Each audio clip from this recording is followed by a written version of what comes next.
Hello everyone, and warm welcome to Func Prog Sweden. We are back after a short summer break here, as it's Sweden. We all usually take vacation during July, so we have not live streamed anything during July. So warm welcome to Func Prog Sweden. Func Prog Sweden, what is it? We're a meetup, we are a YouTube channel, and we explore and endeavor into functional programming. And we also welcome both newbies to functional programming, people that are just curious and want to know more about functional programming, and also veterans of functional programming. So warm welcome to every one of you. And with that, let's head over to today's agenda.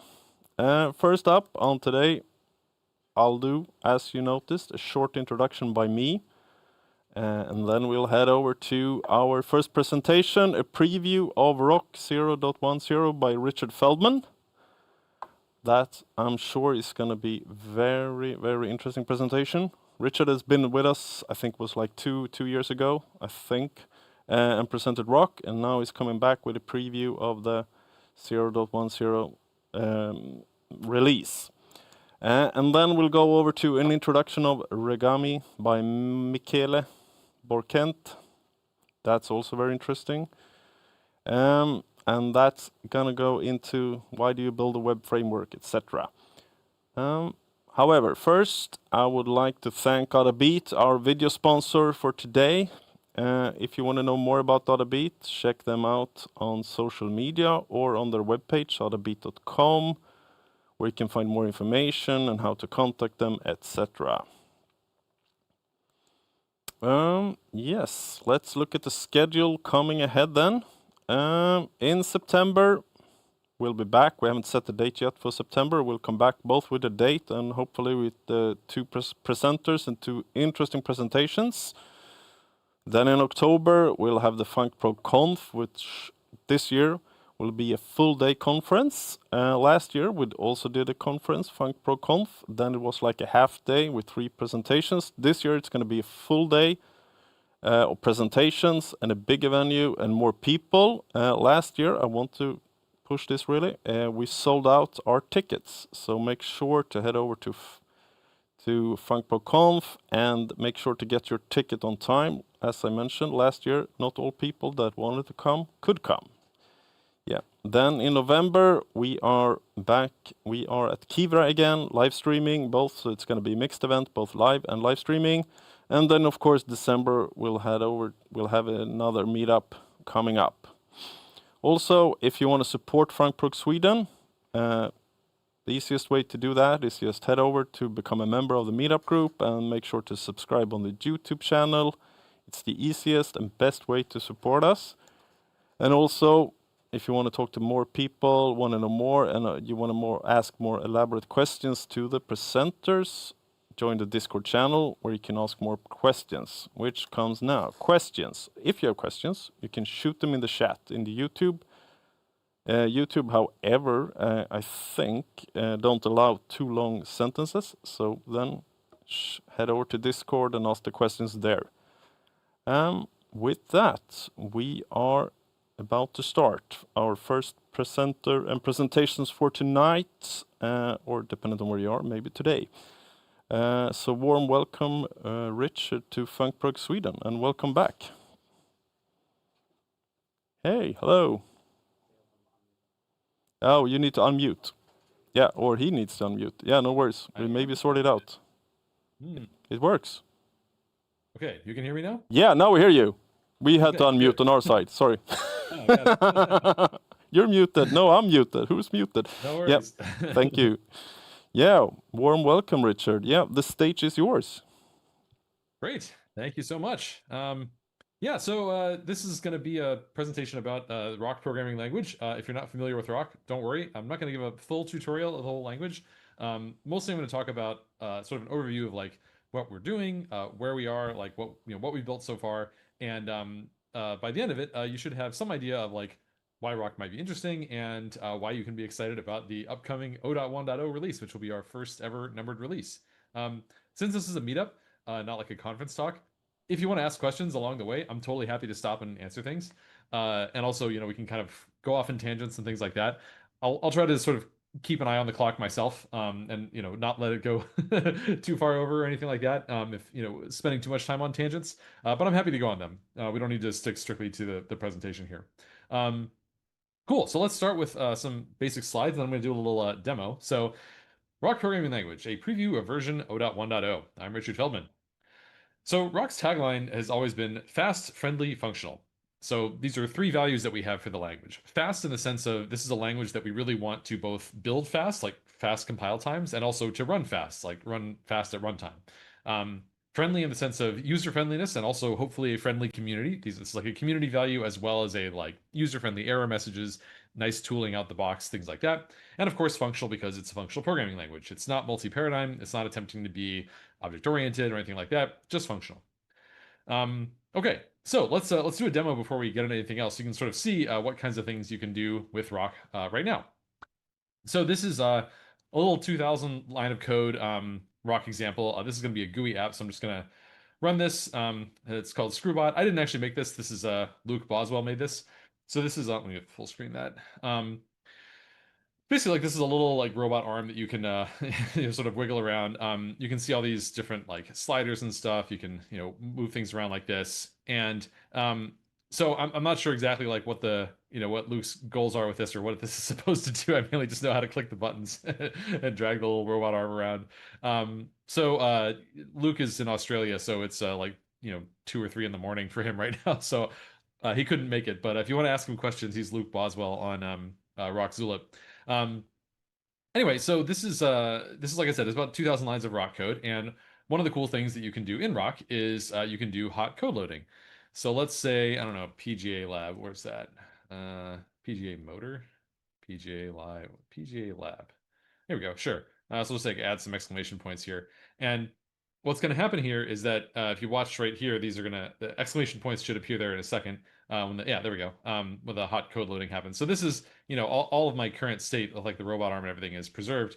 You can go back and take those out. And this is all just like, there's the hot code reloading, it detects it, takes them back out. So yeah, so you can make changes to the program on the fly, and it just sort of hot code loads. This is just me, changing the source code. And I'm going to exit that. This is just for me running like Roc on this main.roc program. This is not like I had like a separate third-party complicated watch build thing set up. That's all just out the box. I want to make this build faster. For 0.1.0, this is maybe acceptable, but like it did take a couple seconds to start up, and it did take a couple seconds for it to detect the hot code load. Ideally, we can get that closer to sub-second in all cases. But obviously, this is not, it's not the final release of the language. Certainly, it's 0.1.0, not 1.0. But also, it's at the same time not on the other extreme of like taking a super long time or like you have to restart the whole program. Okay. Yeah. So let's talk about sort of Roc syntax and things like that briefly, so that you can sort of get a more thorough understanding of like what the language is about. So here we have a really basic Roc function call. This is file.readUTF-8. The exclamation point is part of the name, and I'll talk about that's an important naming convention in Roc. And then you have one argument, which is the path. So the readUTF-8 part, this is sort of the function itself. So this is like what a normal function call works. And then the file part of this is just essentially saying like this is where that function lives. So we have a type called file. Types are always capitalized in Roc. And then file dot means you can think of that as like sort of like a static method, or if you're used to like an ML family language like a Haskell or an Elm, you could also think of it as sort of like a module. But it is associated with a type called file. So here's the full type of that function. So readUTF-8 is has this type. So this right here you can think of as our syntax for like the function readUTF-8 has the type. So colon means like has the type. If you're used to like Haskell, this would be a double colon. If you're used to Elm, it would be a single colon. And then we say like here's the one argument that this function takes. If it took multiple arguments, they would be comma separated. So Roc does not do currying, or rather, Roc functions are not curried by default. There are two types of arrows in Roc. So there's thick arrow and thin arrow. So this is a thick arrow, as in like equals greater than. And that basically means this is an effectful function. In other words, this is a function which, when you run it, is allowed to perform side effects. Or it's not a pure function. We also have pure functions, which do not have this thick arrow. They have the thin arrow, so like dash greater than. And those are in practice the more common example, but I'm actually going to focus for this sort of syntax example on more effectful functions, just because IO is such a big question that a lot of people have about programming languages that have a first-class concept of purity, which Roc does. Here's the return value of the function. So this is a type called try, which has two type parameters, which is str, namely a string, and then the other type parameter is this thing in square brackets. So briefly, try in Roc is basically like result in Elm or in Rust, or Haskell calls it either. It's basically a type that has two different type parameters, one for the success type and then one for the error type. So the success type is basically this read UTF-8 function takes a path and then assumes that the file that is behind that path is going to contain a bunch of UTF-8 formatted text. And if we succeed at reading the entire file, then you get back this string. And if the read fails, then you get one of these things. So this right here in the square brackets, this is an anonymous sum type. So Roc has sum types, has like algebraic data types, much like Elm or Haskell or Rust. These are called different things, in F# discriminated unions. And one of the things that makes Roc different from most of those languages is that it has a concept of anonymous ones or structural ones. So you don't have to define them formally up front. You can just say, basically, hey, this is a variant of some anonymous, we call them tag unions, where the name of the variant or the tag is file read, and then it's got a payload, which is a file.read error. And basically what this means is that if you are building up an accumulation of different error scenarios, which we're going to see in a second, this particular function, like if I call read UTF-8, is going to contribute one of these variants to that union of errors. In other words, if I do a file read, then I can have a file read error that can occur. If right after that I do a file write, you could imagine like if we had a file write UTF-8, it might contribute a file write error. And so now I have two different errors to handle. I could have a read error or a write error, because naturally, if I'm going through and doing a read followed by a write, etc., those can error out in different ways. If I'm doing a network request, that could have like a network error in here. But this is a totally ordinary sum type. It's an algebraic data type. You can do pattern matching on it, all that normal stuff. Roc does not have a concept of exceptions. It doesn't have a concept of, like Go does, as we'll see later, like an if error is nil. It doesn't have null. It doesn't have undefined. It just has algebraic data types.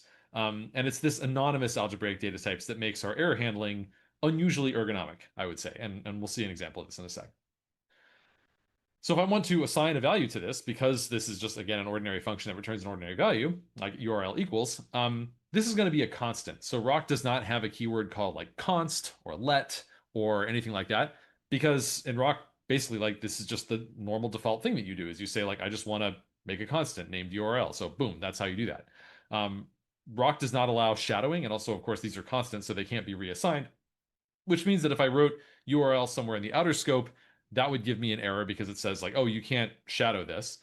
You've already got one defined in the outer scope. And also if I, later down below said URL equals, it would say either, if it's in the same scope, it would say you can't redefine this. You already defined it to be something and it's a constant, or it would give you a different shadowing error if it were in a nested scope. So I know some languages that are all about, constants and immutability, which Roc certainly is. Like Elixir, for example, or Rust will allow you to sort of redeclare, like recycle the same name, but it's got a totally different definition. Roc doesn't do that. We just say, if you define a constant like this, that name URL for this and all of the descendant scopes, that's just what URL means. Okay, so expanding this out a little bit, here we have a more elaborate example of doing some IO operations. So first I'm saying file.read UTF-8 with the exclamation point, indicating that this is an effectful function, in other words, not a pure function. And then I got this little question mark at the end here. This is something that actually comes from Rust. So this function call right here is going to return one of those try values, which is the same thing as like result in Rust or Elm or either in Haskell. And the question mark, it does in Roc exactly what it does in Rust, which is to say, if I've got an OK variant from this, in other words, like this operation succeeded, it just says, okay, well, let's just unwrap the payload from that OK value. And if it was an error, just do an immediate early return from this function with that error. So this is a way of sort of propagating, like handling the error by propagating it by having the entire function early return from that. So some functional languages like Elm and Haskell do not have a return keyword, like you can't do an early return. I guess in Haskell, return is not a keyword, but it does exist. It just means something different than what return means in most other languages where it is a keyword. Roc just has a return keyword, so you can just do an early return like this. And this is a really popular form of syntax sugar because if you have a bunch of operations that can all fail, whether they're IO operations or they could just be parsing or something like that, this is a pretty nice way to handle that because it basically says just go ahead and propagate the error. It's a little bit like an opt-in version of exceptions rather than an opt-out version. Like with exceptions, you sort of have an implicit one of these where it's like, well, if the exception happens, then it sort of happens invisibly. It's incumbent on whoever called this function or ran this code to surround it with a try catch in case there's an exception that happened. Otherwise, by default, it's just going to keep propagating until someone does that. This is the other way around, where you have a normal, ordinary sum type for a value, and with this one little character, this one little question mark, you're basically opting into propagating it and saying like, I don't want to handle this right here. I'm just going to say this function early returns, and then it's up to the caller of the function to handle the error that happened here. Doing the same thing here with this http.get. So basically what we're saying here is this file that when we did this read UTF-8 is going to contain a URL in it. That's what we expect to be inside that file. And then we're going to pass that URL to this http.get, which should give us back an HTTP response. And then we want to say, well, I want to just get the body of that response. So here we have something that is basically a method syntax. I resisted calling this method syntax for a long time because Roc is not an object-oriented language. And usually when you think of methods, you think of object-oriented languages. But I kind of gave up on that, A, because when you look at this, everybody's like, yeah, that's a method call, right? And B, because Rust is also not object-oriented, and they also use the term method for these. But basically, this http.get is going to return an HTTP response, and in Roc, you can have formally associated functions with types. So that response type is going to have a formally associated, like, here is the body function that is associated with that type, and that allows you to do this type of, like, quote-unquote method calling. The main reason we have this is it's our form of ad hoc polymorphism. We call it static dispatch. And basically, this allows you to do the same kind of polymorphism that you have in Haskell with type classes or in Rust with traits. We just do it in a way that is a little bit more structural rather than nominal, which is to say that you can, if you want, just say, I'm going to have some value and call .body on it. And you don't have to necessarily specify exactly what type that is. You can just sort of say, well, the type of this function is then going to be, you have to give me a value that has some method on it named body that takes 0 arguments, and if you or takes 1 argument. And if you do that, then this function will work out. So looking at this code, you can kind of guess what this does as long as you know what the question mark does, which is just http.get. If that fails, the question mark will do an early return with that error. Otherwise, we've now got an HTTP response, and then we're saying, get the body of that response, and that's what this body will be assigned to. Finally, we have the final expression here, where we basically say JSON.parse on that body. This is one of the most unique things that Roc does. If you look at how something like JSON.parse works in like JavaScript or TypeScript, it's full of potential runtime errors, like or delayed runtime errors, I should say. So like in TypeScript, you have if you do a JSON.parse on the body, it's basically going to go through and convert that into a JavaScript object. And even though TypeScript's whole job is to put types on JavaScript stuff, it doesn't actually attempt to validate the types of this thing. It just says like, well, I don't know what's there. There could be anything in that JSON body. I mean, I know it's a string, but I mean, it could have any structure. It could be a list of nested objects. It could be a whole bunch of like strings. It could be numbers. I don't really know what's in there. So I'm just going to grab everything that's in there. And as long as it's syntactically valid JSON, I'm just going to stuff it all into a JavaScript object. And then if it turns out later on that the way that I'm using this thing turns out not to line up with what we parsed, then we just get a runtime type mismatch, like the program crashes. That's an example of type unsoundness. Unsoundness meaning that the compiler said, yes, these are valid types, but then at runtime, there turned out to be a type mismatch. If you can have type mismatches at runtime, that means that your type system is not sound. That's just what those words mean. So Roc does have a sound type system. And if you call JSON.parse on this body, it actually will dynamically at compile time verify this. And when I say dynamically, what I basically mean is that Roc's compiler will do type inference on how you end up using what this function returns. So if you end up using it as, for example, a user that has a field called username, and that's a string, and then you have like an email, which is a custom email type, all of those things. If this JSON cannot be parsed into like at runtime into however you were using it at compile time, this will just give you a parse error at runtime that says like, hey, the shape of this JSON did not match the way that it's being used in the program. And so this is just a parse error. In the same way that you would get a parse error at runtime if the JSON were, missing a curly brace or something like that. Except it's a structural check. And the structural check is based on how your program used this thing at compile time. So it's kind of this cool sort of best of both worlds approach, in my opinion, where you get to have the conciseness and the simplicity of the JavaScript approach, where you just say JSON.parse. You don't need to formally define a schema up front if you don't want to. That's totally optional. The schema is sort of inferred because the compiler knows how you're going to use this value, and it uses that knowledge of how you're using this value to basically derive an implementation of JSON.parse at runtime. This is not a like JSON specific thing.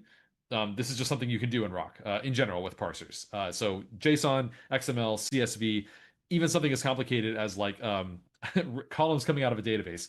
There's a way that you can just define those arbitrarily, and the compiler will just infer implementations of them.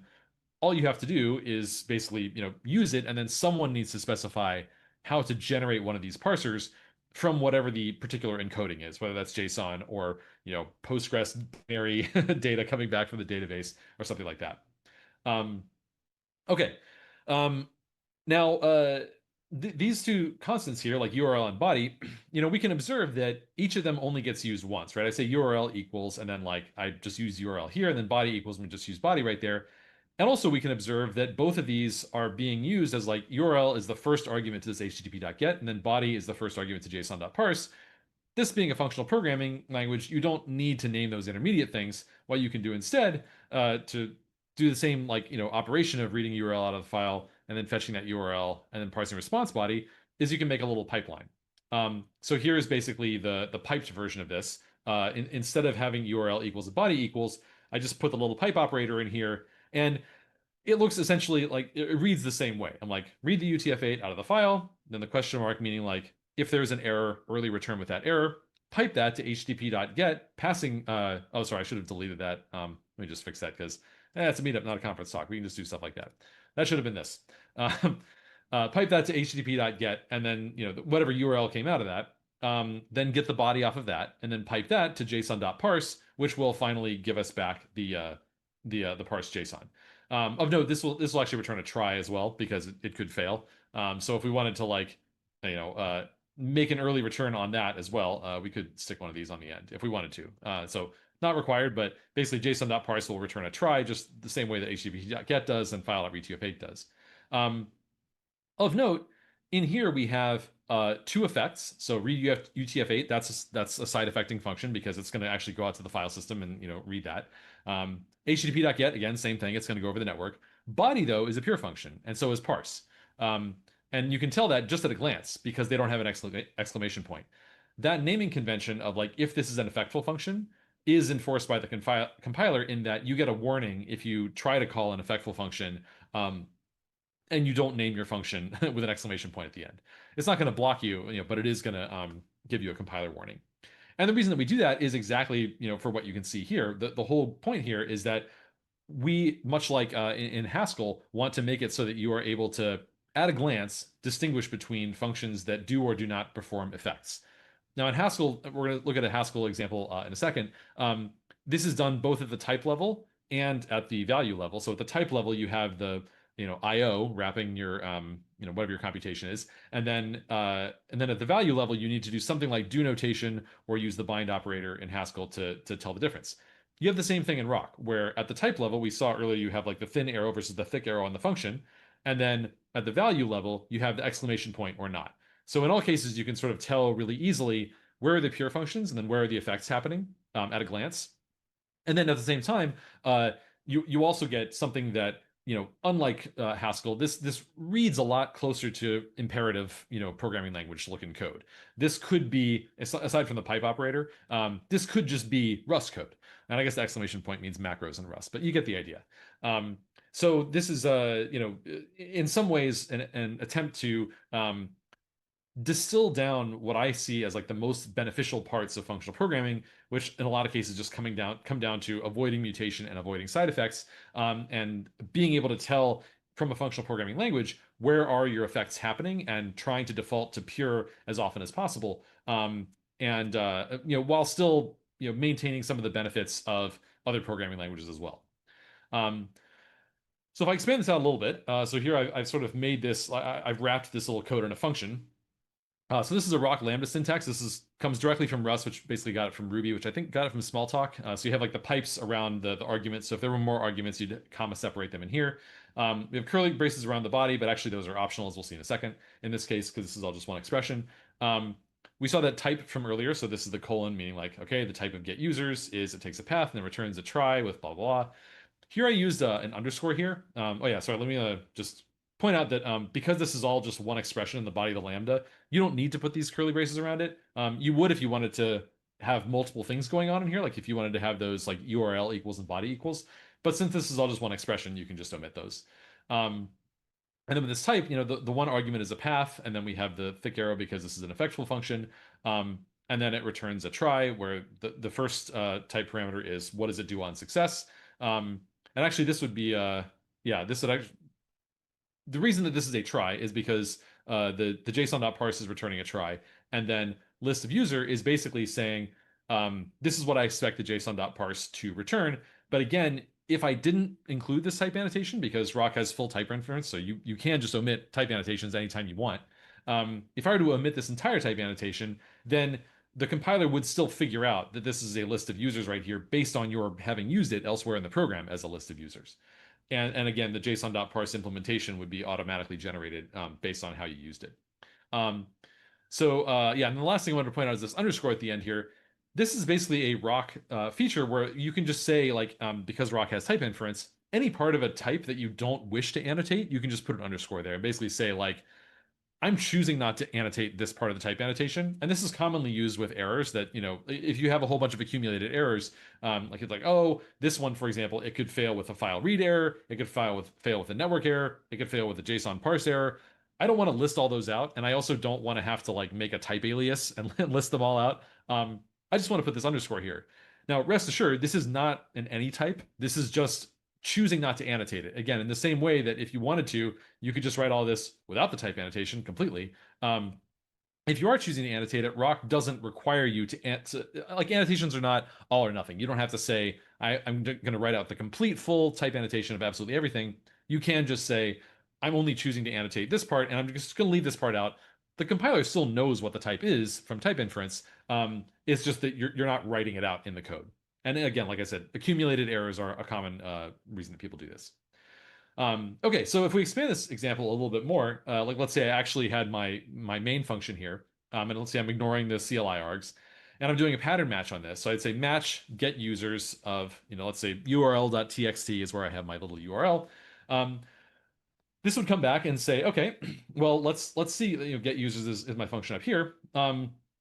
What happened, and so this is basically where the sort of structural anonymous tag union stuff becomes really cool, because basically since I used like file.read utf8 and http.get, that just means in my pattern match down here I now have like, okay, there could be a file read error, there could be an http error, there could be an invalid JSON error.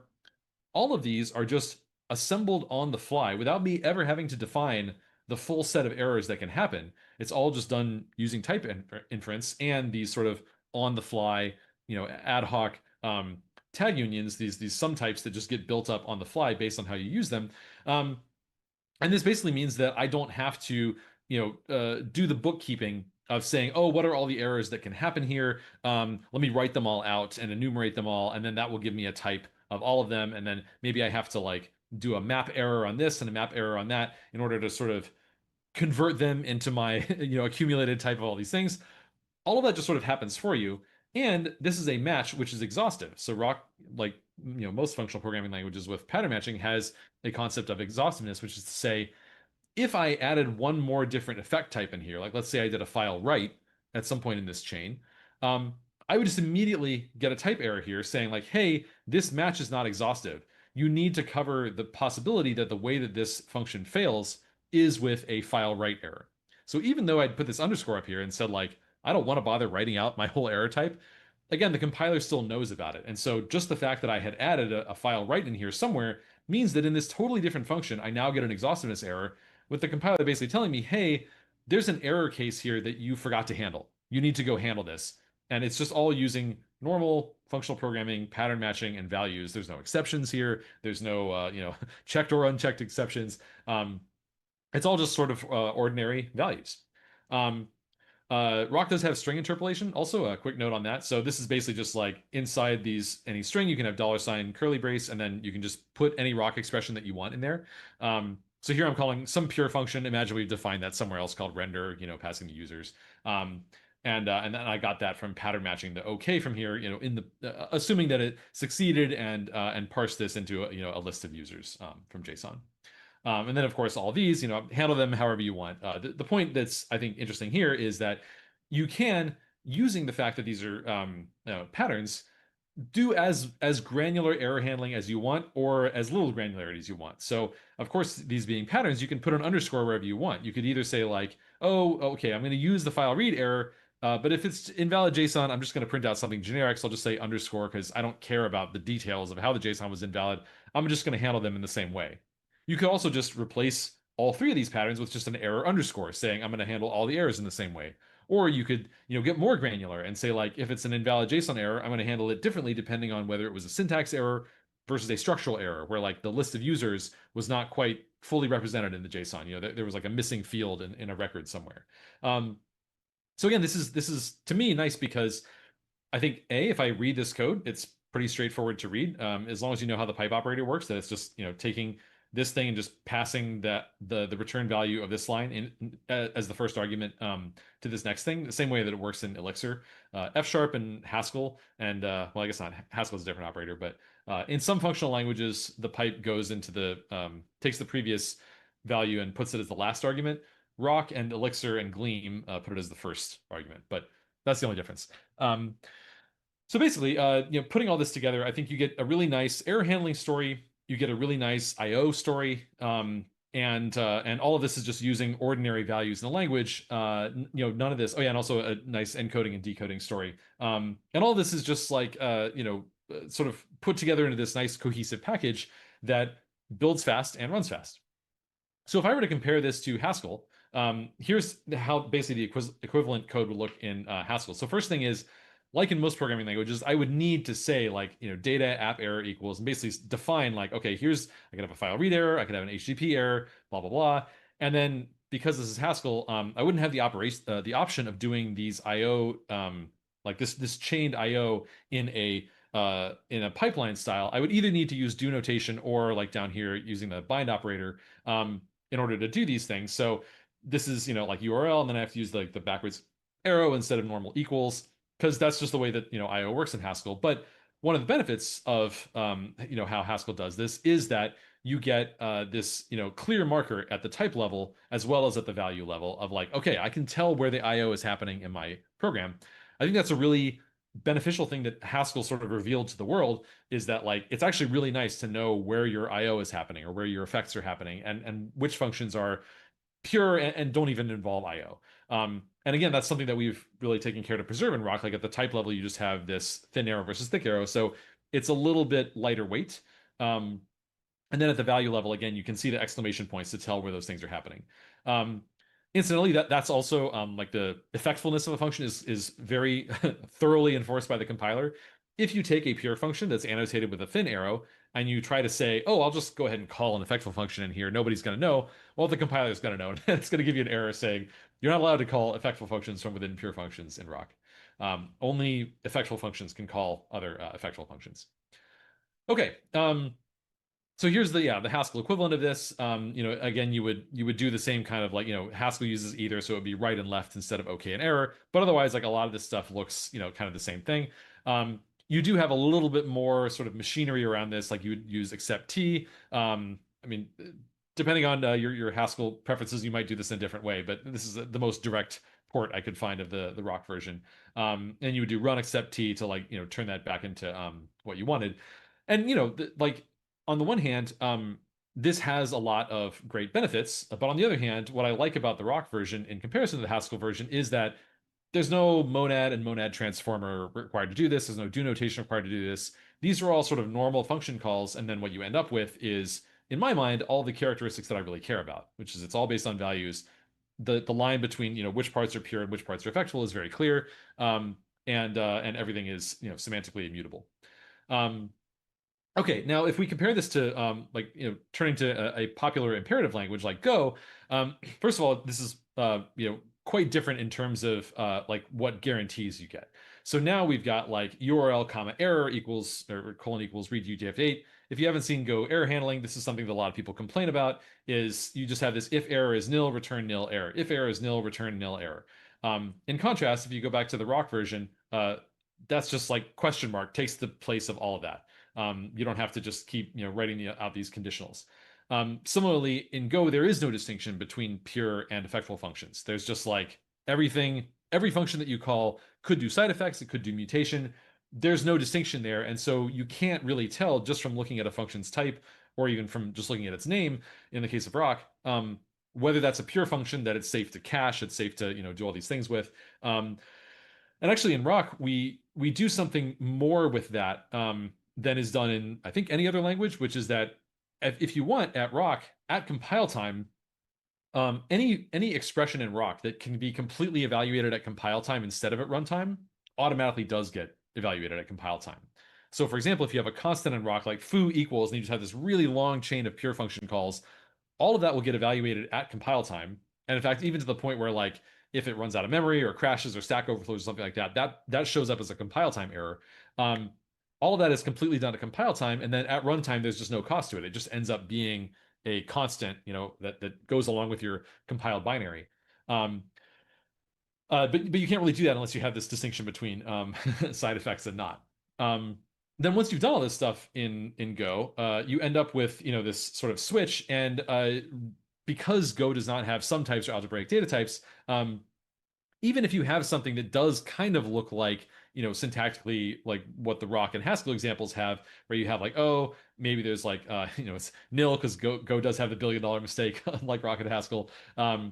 If you have no error, then you say, oh, okay, then this is the users. If it's a file read error, then do this, et cetera, et cetera. And then of course since you don't have exhaustiveness handling, you do have a default case here that basically would say like, I suppose we'll like panic, this is unreachable.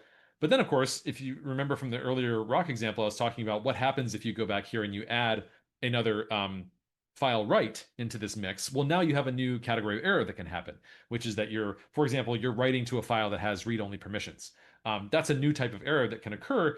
And because Go doesn't have exhaustive error handling, that's just not going to automatically show up in here. The compiler is not going to give you any help realizing that you need to handle a new error case here.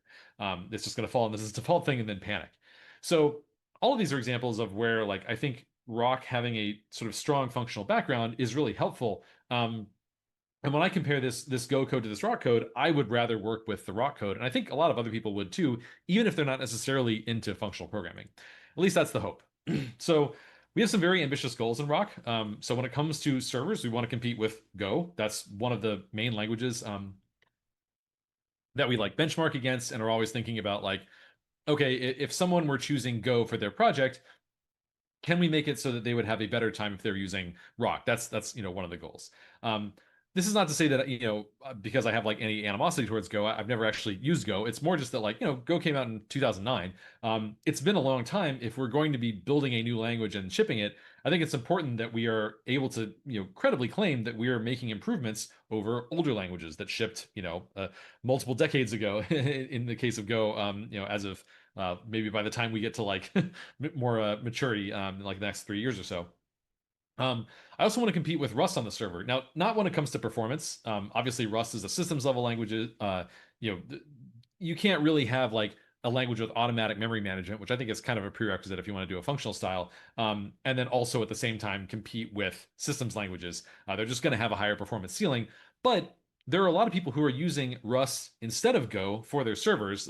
Like maybe they considered both and they decided with Rust, not because they need that last gap of performance that Rust has over Go, which is there, but it's not that big when it comes to a lot of servers. Like most web servers all of their performance stuff ends up being network requests to other servers or calls to the database. I'm waiting for the database. And certainly there are that's true of like Go and Rust web servers.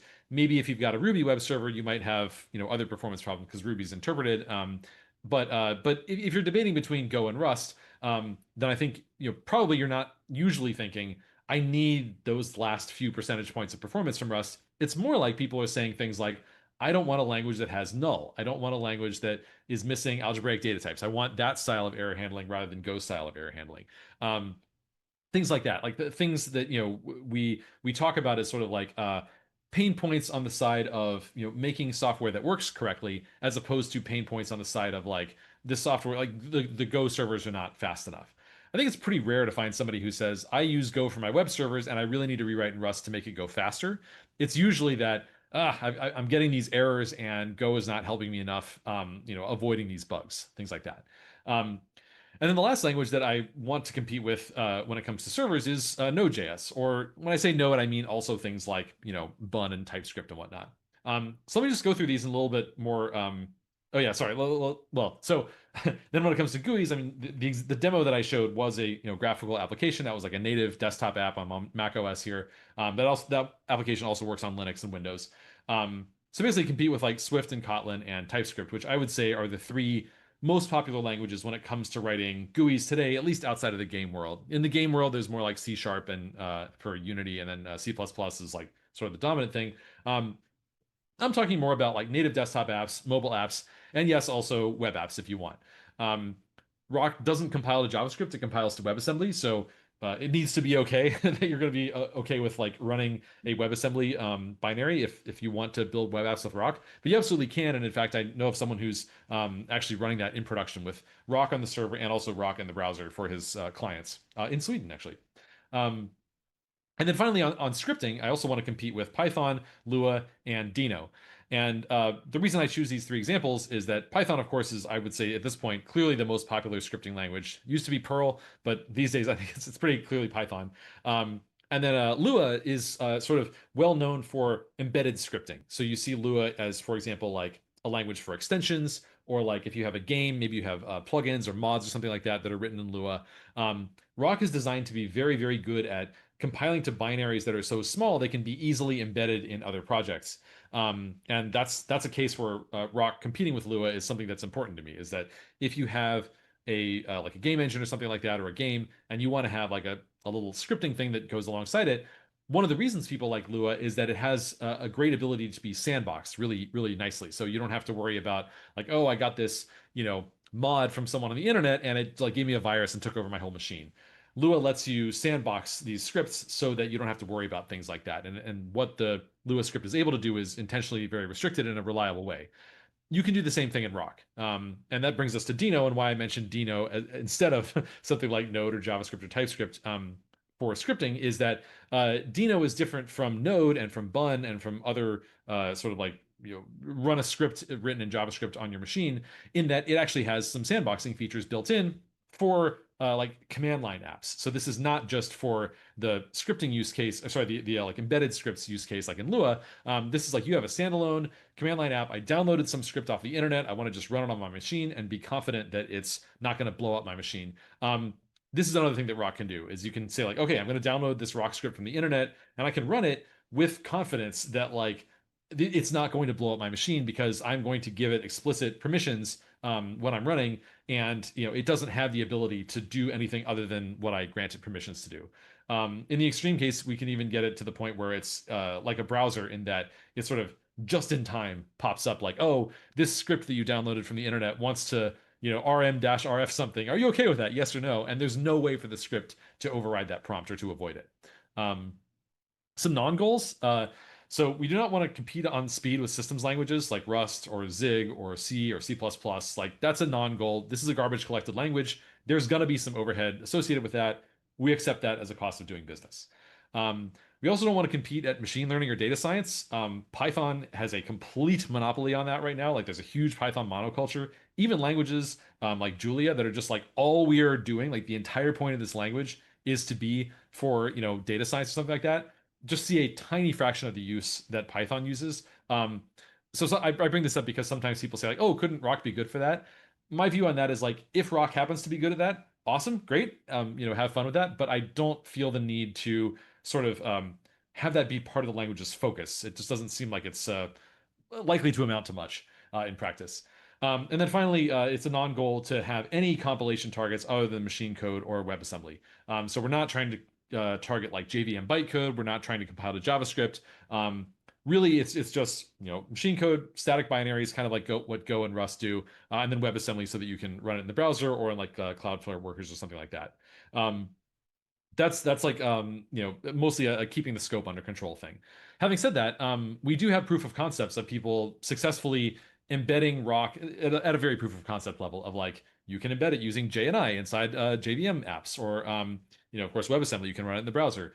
So it's not like or like Erlang virtual machine like on the Beam, you can do that too, using NIFs. But basically we're not trying to say those are first class compilation targets. These are the only two first class compilation targets that we want. So briefly, like looking at, how does Roc compete with like web servers and Go?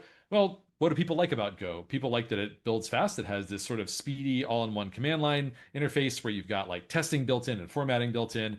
Go runs fast. It doesn't have a VM, so there's no interpreting at runtime, not even of bytecode. It has unboxed data structures. It's a simple language, doesn't have a lot of like type puzzles to figure out, whether that's via borrow checker or via a monad hierarchy.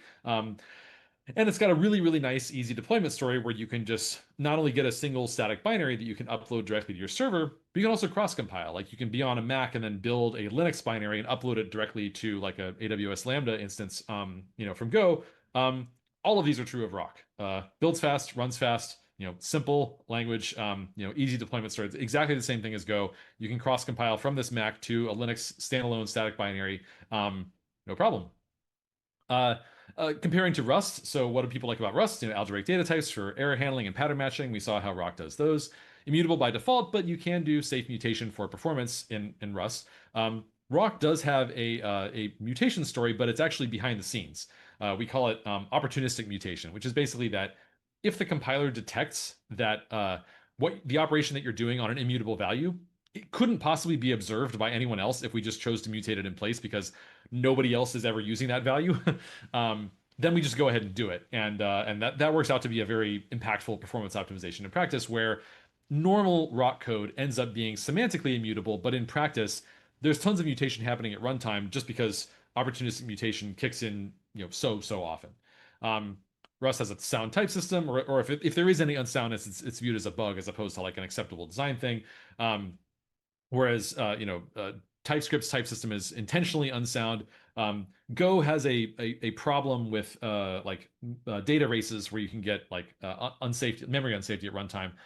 Neither Rust nor Roc have that problem. And then of course, Rust has this like top tier performance, like competes with C and stuff like that. Roc is not trying to compete with C and similar, but again, immutable by default, algebraic data types, sound type system. And then again, comparing to like Node, Bonantino, what do people like about this? The sort of full stack language where it runs in the browser too. Again, you can run Roc in the browser via WebAssembly. Really concise code. We saw in that code example from earlier, like you can write very concise Roc code that, wouldn't look too out of place if you saw it side by side with like a Python code or TypeScript code or something like that.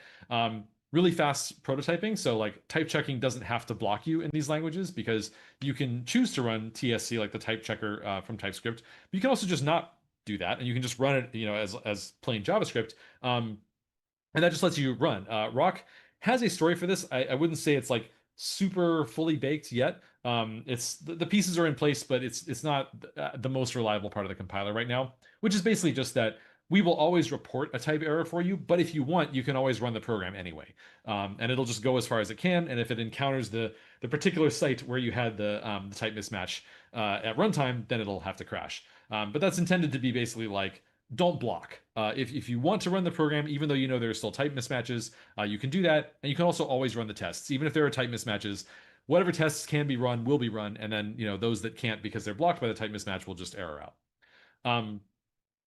Last thing about the people like about Node, Bun, Dino, etc., is it has a gigantic ecosystem. NPM is the biggest there is. Roc Super does not have that because it's a pre 0.1.0, but not for much longer language. But it does have these other benefits. So hopefully that gives you an idea of like, why might people be excited about Roc? Is that, the way that we want to be competing with these languages is that we have sort of like a lot of advantages that you would typically look to Go for, but you wouldn't necessarily find from Rust or Node.js. Or if you went to Rust, you would find some advantages, but not the ones that you would get in Go, not the ones that you would get in TypeScript. Roc can have a lot of these different this mix of advantages that you currently can't find anywhere else. Same kind of story with GUIs, like Swift and Kotlin and TypeScript. I'm not going to go into a lot of detail on those, but Swift is what people use for iOS apps and native Mac apps. Kotlin is what people use for Android apps. TypeScript is what people use usually if they want to do something cross-platform. It's either like Dart and Flutter, or they use like React Native or something like that, in order to just try to have like one code base that can be deployed on iOS and or Android and or native desktop apps. This is kind of like what Roc wants to compete with, is to give you the ability to either say, I want to have some shared Roc code that's embedded in my Swift app or embedded in my Kotlin code base, um, or just something where you have like a nice overall like all-in-one code base, where it's basically all Roc code, and you just have a very tiny amount of bindings to like the low-level Swift or Kotlin things. Again, because Roc is designed to be good at being embedded in other languages, you can do either approach. And what I just demoed earlier, that was actually using something called Raylib, with Clay for the layouts. Shout out to Romain for making that library. He's called it Terracotta, like Terracotta, because it's based on the Clay layout engine, and then Roc plus Clay Terracotta. It's a pun. And then finally with scripting again, like want to compete with like Python, Lua, and Dino. Compared to Python, we do have a really nice package story where UV is getting more popular, which solves some of these problems. But you can have a single .roc file that basically declares inside that Roc file, in a formal first-class way, not with comments, like here are my exact dependencies. When you just like Roc run that script, it will go and download those dependencies automatically for you and run them. And also, again, we have the ability to enforce these like sandboxing boundaries, like in Lua or Dino, where not only can you have this single .roc file that contains, maybe dependencies that needs to do something complicated, and it'll just get them right when you run the program, but also you can sandbox it and say you don't have to worry about your Roc program, taking over your machine or anything like that. And then with Lua, we want to, be going after the embedded use case, and then with Dino, the sort of sandbox scripting. Okay, which brings us to, I've talked about a lot of stuff that like, Roc can do, and goals that we've already achieved, and like a little demo. So what's actually left? At this point, thankfully, we don't really have any major features missing for 0.1.0. So it's really just like bug fixes, because we got a bunch of people actively using the language now, which is awesome. On Roc Zulip, if you want to show up and hang out, please come by and say hi. But there's quite a healthy number of bug fixes. We do have a reputation for fixing bugs quickly, but as soon as we fix bugs, then people build more ambitious things and they find new bugs, and then we have to fix those too. So if I were to ship 0.1.0 right now, I would feel like, it's kind of buggy. So if you do decide to like join and use the language, we have nightly releases, so you can try out the latest stuff very easily. I would expect some bugs, because we have a lot of bug fixing to do before I'd feel like, okay, this is, maybe there's still some bugs, but like it's not such a problem that people are going to be running into them all the time. Let's go ahead and ship it. Second one is performance improvements. Like I mentioned earlier, like we still have some. So there's various ways that we can make the compiler run faster and also compiled Roc code run faster. I don't want to get too perfectionist about this. Like what we have right now is probably good enough, but there are some pathological cases that people run into where basically like the compiler is doing something that really needs to be cached, but it's not being cached at all right now. And so they get this like exponential blow up if they use this like one shape of code, whereas if they use a different shape, then it's like 20 milliseconds or something. So I do want to try to address those pathological cases and make sure that we're doing the right things in the compiler, that people won't run into them in practice. And finally, lots of documentation. We have some documentation, which I can show you some examples of if people are curious, but it's not fully, like there's a lot of to-dos in the documentation basically. So have a lot of stuff to, to write. Explicitly out of scope for 0.1.0 is concurrency primitives. So I have a whole design for like, here's how to say I want to run these things concurrently or in parallel. Short version is it looks like a combination of Go and sort of like lambdas, like more lambda heavy version of Go. So there is no async await keyword. There's not going to be. Instead, it's going to be sort of like silently concurrent, in the way that Go's is, where like all of those effectful functions that you saw earlier are sort of quote unquote silently non-blocking, just like they are in Go, where you don't need to write async, you don't need to write await, but they behave as if they were async await, if that makes sense. First class effects testing, I have a lot of ideas about how to do like integration testing and incorporate that into Roc test, and also how to do simulation tests where you're basically saying, I want to take this ordinary looking effectful function and I want to test it in a way where I'm able to specify basically like mocks and say like, okay, pretend when you do the HTTP request, this is what comes back. Pretend when you do the file read, this is the data that comes back, but without actually executing any real effects. And crucially, without having to rewrite your code in a way to support that. We have a design where you can basically, because we have this first class separation of effects and non-effects, that it's possible to, in principle, we haven't implemented this yet, to basically make it so that you can write your code in a normal, straightforward looking, kind of Python, Node.js, Rust, whatever kind of way, and yet you can still test it as if you'd done all this parameterization and say like, oh, you have to pass in dependency injection. You shouldn't have to do any of that, but you should still be able to write those completely deterministic tests. And that's very important because one of the many things that we do with the fact that we know where all the pure functions are is we actually cache all of your test outputs. This is already done. So in other words, if you run Roc test twice in a row, the second time it's not going to take any time at all because it's just going to use the cached values. It's like, oh, well, none of your source code changed. So since all of your tests are pure functions, we know that, nothing changed. And so they're all going to have the same answer. So we'll just print out what we did last time. That's what I mean about like effects testing, like incorporating it into that framework is important. And finally, we talked about and had a briefly at some point during development a like proof of concept of like an online playground where you can like share stuff, code snippets and stuff with people. That's explicitly out of scope for 0.1.0. We do have an online REPL, like where you can like type in expressions and evaluate them on the website, and then also a little like micro playground where it's all you can do is the only effect that you can run is like echo, which is like print a standard out basically on the website. And you can see that on roclang.org right now. Maybe we'll have a fancier playground in the future, but not for 0.1.0. So putting it all together, I've been working on this for a long time. The first compiler commit was all the way back in January 2019, and we are now finally closing in on our first numbered release before the end of 2026. And I'm thrilled with it. I'm really excited to see all the things that people are already building things with this language, and I'm excited to see what else people build with it and where the language goes from here. Thanks very much. Happy to answer questions with the time we have left. Thank you. We got one question. Okay. Why would you use Roc over any other FP language? You mentioned Go, you went into Rust, you went into Python, Kotlin, a lot of like different. Sure. Yeah. So I think when I think about like what are we competing against, I'm usually thinking about like what are the imperative languages that we're competing against. But if you were let's say you're using another FP language, why would you choose Roc over it? I mean, the first thing I would say is, if you're already happy with the language you're using, I'm not going to try to sell you on Roc like you should switch. At least not from like an FP language. But I mean, I would say compared to something like, I mentioned Haskell earlier. There was an article that you may have heard of going around recently where someone talked about how they are moving from Haskell to Python. That seemed like a strange choice. Like, if you're moving off of Haskell, why go to Python? But basically, like what they said was the build times were too long, and so this is like very front of mind for me. Is like it's very important that our build times stay low, and we have like the whole compiler has been designed around being able to do a really good job at incremental compilation and caching things really effectively, so we can avoid redoing work and have fast build times even when your code base is really big.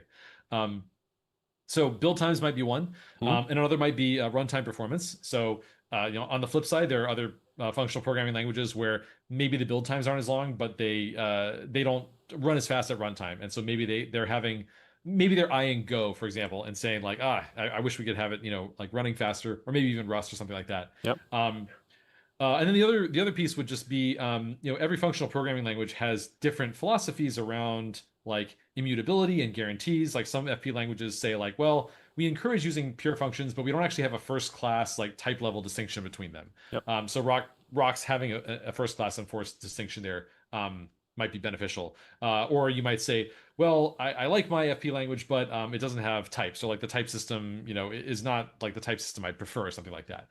Again, like Roc has, I think, a very nice type system. So yeah, I would say the pitch is different if you're coming from an FP language, but I'm also not trying to make a strong pitch if you're like already happily using an FP language. Yep. I mean, have you changed anything about 2019? AI wasn't a thing, and today it's like the thing everyone talks about. How has that like affected, or have that been put into any thought, like into the design of the language? A huge amount of things have changed. I mean, I would say that the foundational things have not changed in the sense that like semantic immutability everywhere, that was, a goal in 2019. Pure functions, we used to do it more like Haskell does it, where we have sort of the like we didn't have, actual like, do notation, but if you look at old Roc code from around that era, you would see something more like this. You would see the backwards arrows. You would see, we didn't have the thick arrow versus thin arrow distinction. Instead, we had a wrapper type. It was called task instead of IO. We had more of the like ML syntax where it's like white space calling instead of parentheses and commas. The main reason for changing the parentheses and commas thing was in order to have the static dispatch. Turns out syntactically, static dispatch doesn't really work unless you use parens and commas for calling. So yeah, a lot of things changed. Oh yeah, we also had like backslashes for lambdas.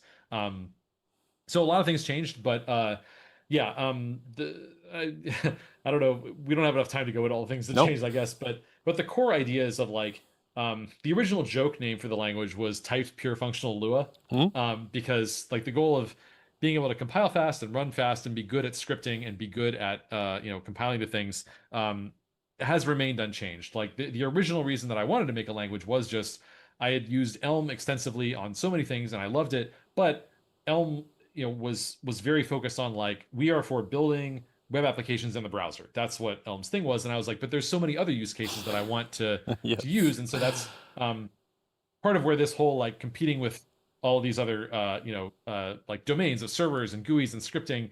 I like to say that Roc is designed to be a language that can be good at a long tail of use cases, not just these three, but also like embedded systems. People have run Roc on robots and like Raspberry Pis and stuff like that. And it's designed to be able to be used in a wide variety of situations. Cool. Final question, like let's do this. What will be the 0.0, the first actual release mean for Roc? What will be? What will be what will it mean for Roc if once you release this? Like you're out, you have the first public 0.1 release. Oh, I mean, well, so the main thing that it means is that we have to stop breaking things all the time.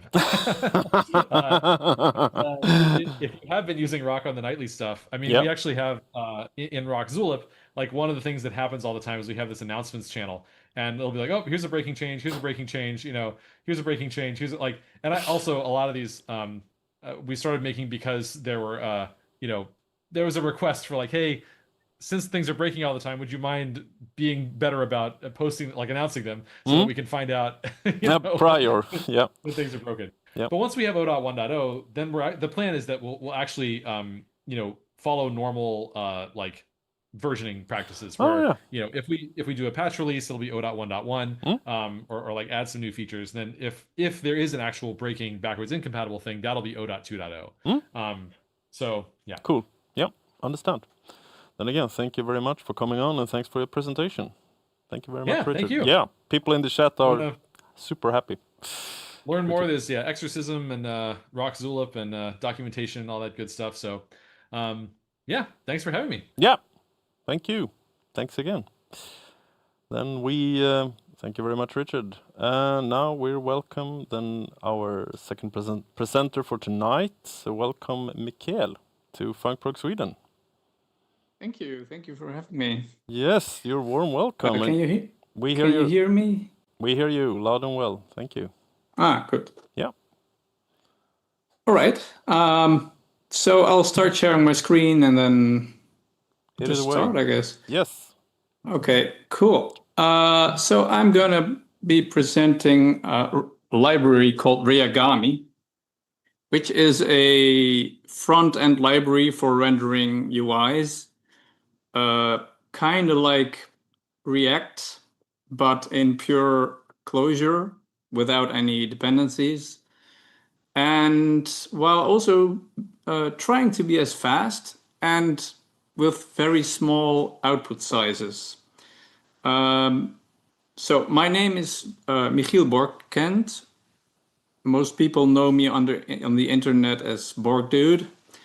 And in the Clojure community, I'm most well known for being the creator of Babeshka, which is a scripting environment for Clojure.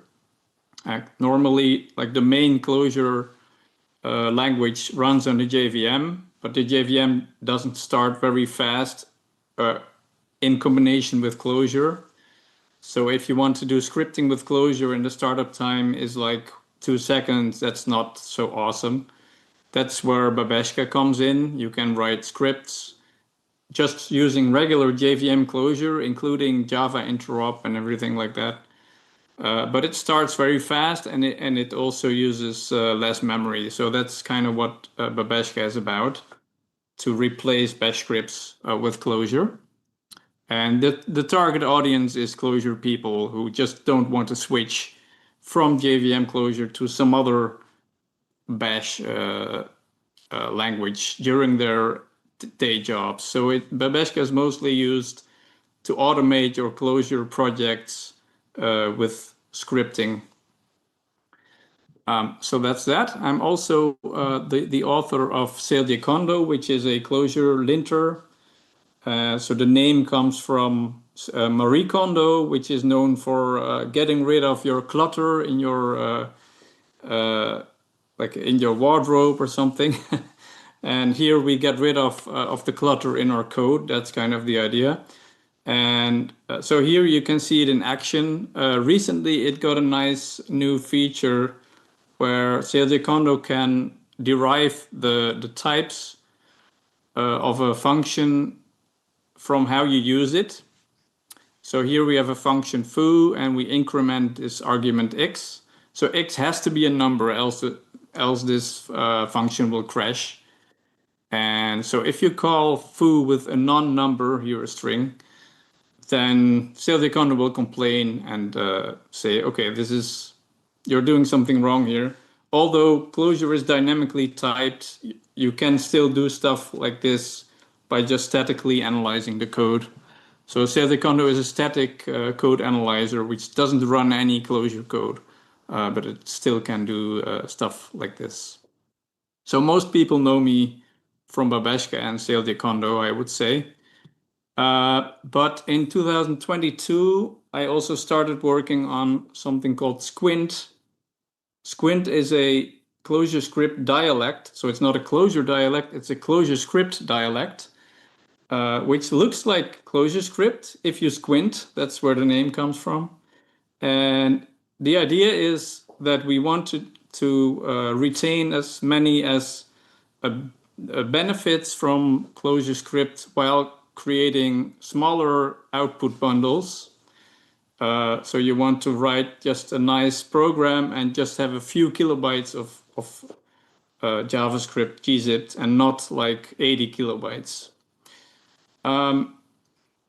So the philosophy of Squint is we treat JavaScript as a first-class citizen in our language, and we don't create boundaries between our data structures and JavaScript. So we just adopt the regular JavaScript data structures as the things we are working with. So the language also is ECMAScript module first. So every file is compiled to an ECMAScript module, something which ClojureScript cannot do so far. And also we take a high priority to make things fast. Of course, why not?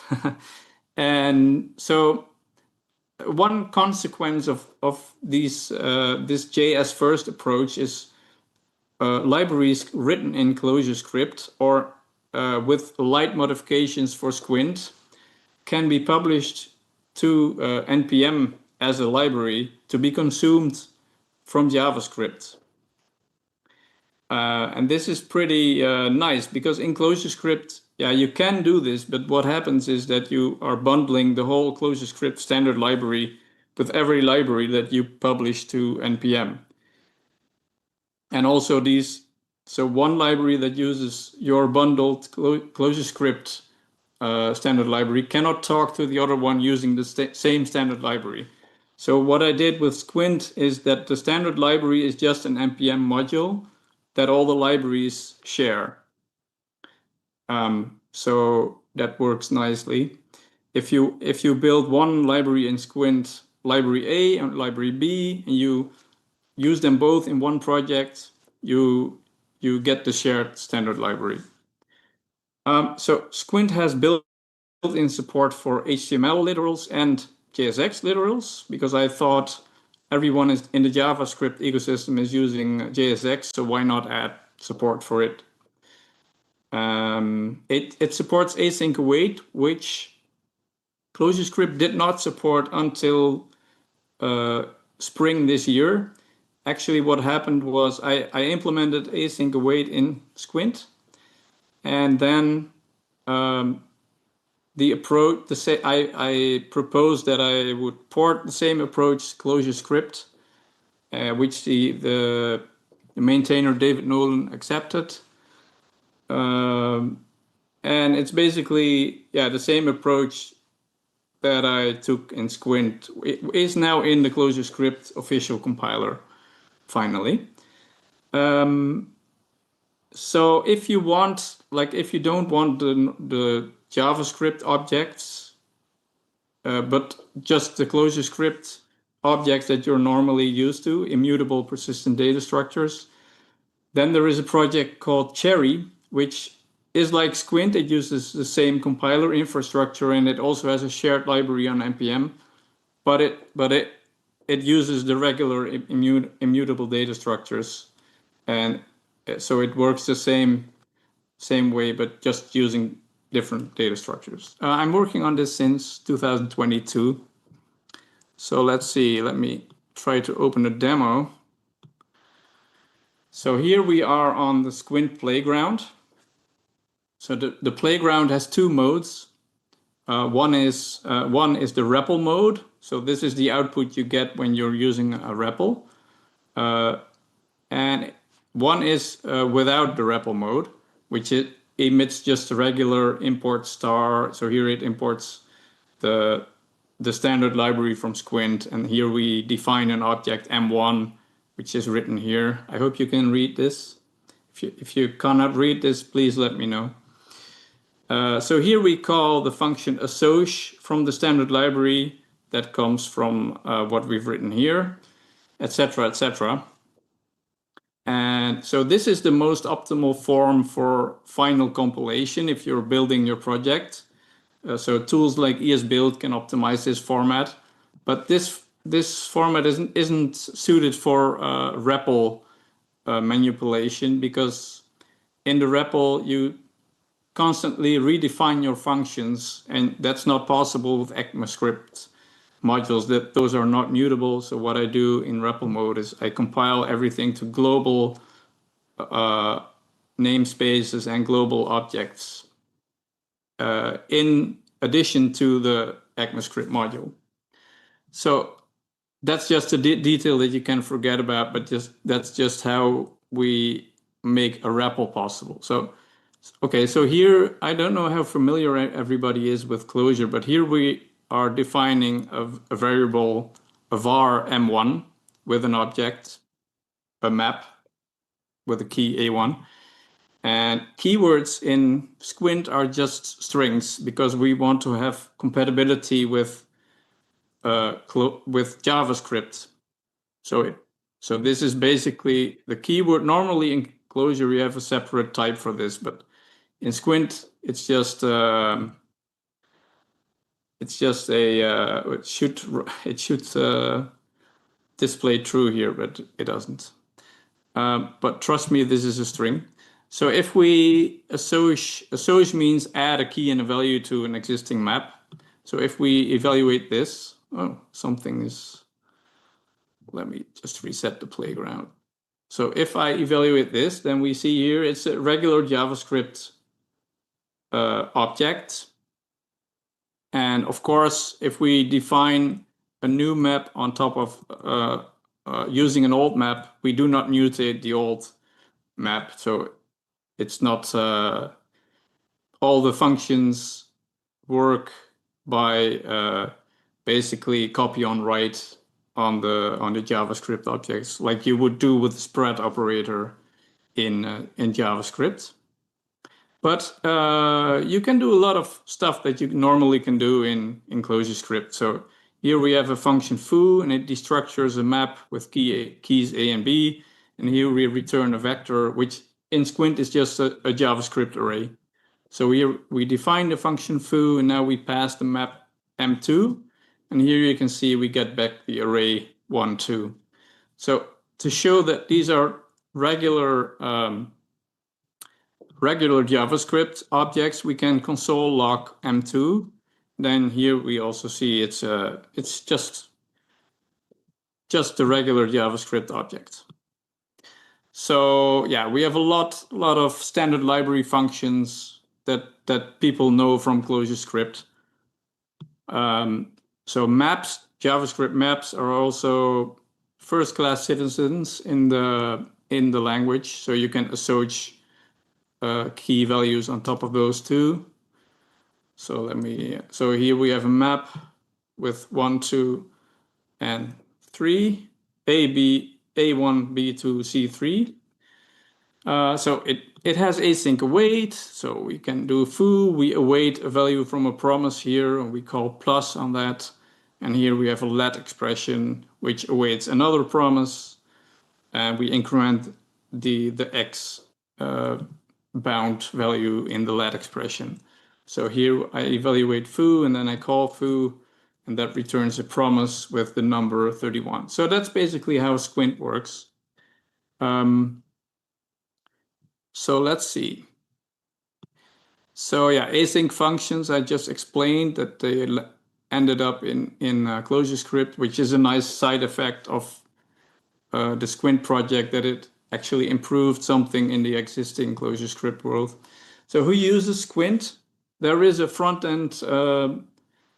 there is a documentation website in the Clojure ecosystem called CLJDoc. At first, they'd written their front end in TypeScript, but then they got different maintainers who didn't understand TypeScript, and they wanted to migrate to ClojureScript, but they chose Squint because the migration was easier. It was just a file-by-file migration, because TypeScript also was set up in ECMAScript modules, and the bundle sizes were still like very small, and so the compiler is also pretty fast. So it's all very lightweight, and they were happy customers. So, well, customers. It's open source. So one nice side effect of Squint is like there was a project called ClojureScript mode for CodeMirror 6, and initially it was just written for ClojureScript, but then people asked, can we get this for JavaScript people as well? So what we then did was add a few reader conditionals, which is a way to say, if you're in this dialect, then take this branch, and if you're in the other dialect, take the other branch in the same file. And with the small light modifications, we were able to make this suited for Squint, and then publish it to NPM, and JavaScript people could also use it. So for Babeshka, I also wrote a CLI library, which I recently ported to Squint in the same code base using reader conditionals. And with a few changes, I was able to now publish it to NPM, so people can use it directly from JavaScript, which is nice. Okay, so on to Reagami. So how did I end up creating Reagami? So in 2014, I discovered a project called Reagent. You might have heard of that. It's a React.js wrapper. And it made working with front ends in ClojureScript very easy to me. Before that, ClojureScript was barely on my radar, to be honest.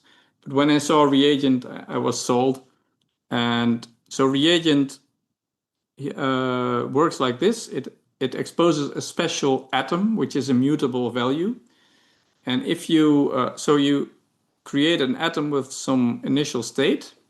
And here we create a component which returns hiccup, which in Clojure is just a vector with keywords, strings, and stuff like that. So if you have a vector with a keyword, that represents an HTML element. And the strings are just text elements, of course. And you can also deref the state. So the special atom here, you can deref. And when you deref a reagent atom, the component automatically updates when the state changes. So if you click this input of type button, it will mutate the state, and then the component will re-render itself. So this was actually how I first was using React and ClojureScript at the same time. Before that, I was usually trying to stay away from JavaScript because my experiences were with Internet Explorer 6 and stuff like that, and it didn't seem like fun to me. But after dipping my toes into this reagent project, I was like, yeah, this is actually fun. So that's how I went from there. And so after creating Squint last year, Chris published a project. Chris, wait, what? Here is his GitHub handle. So his name is, Chris McCormick. Yeah, sorry that I forgot your last name, Chris. So he created a project called Eucalypt, which is a remake of Reagent in Squint, because he was partaking in a competition where you had to make a project that was smaller than, I think, 10 kilobytes or 15 kilobytes or something like that. And so, but he wanted first to make a nice library for himself, which he could use in this project. So he took Squint and tried to remake a Reagent in it.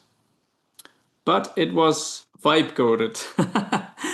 And this was my first time I actually saw like interesting results from someone using AI that got very close to the original. And I was intrigued. Like, I thought, what if I could make my own minimal version of Reagent in Squint, but using doing it by hand, and actually to understand how a patch algorithm works. Another inspiration in the Clojure ecosystem is Replicant. And Replicant is, I think it's the most well-known ClojureScript library that does not use React at all. So Eucalypt, by the way, it was only written in Squint and no React, so that's why it could be so small. But Replicant was actually, it's older than Eucalypt, and it's quite an awesome project with awesome documentation and stuff like that. And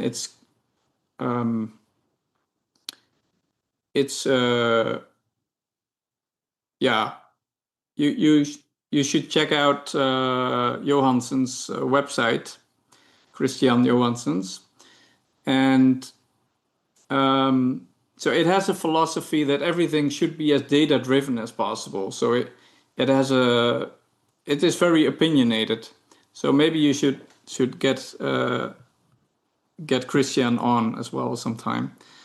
And so these two libraries were my inspirations to create Reagami. So I wanted to combine the best parts of Reagent and Replicant and Eucalypt.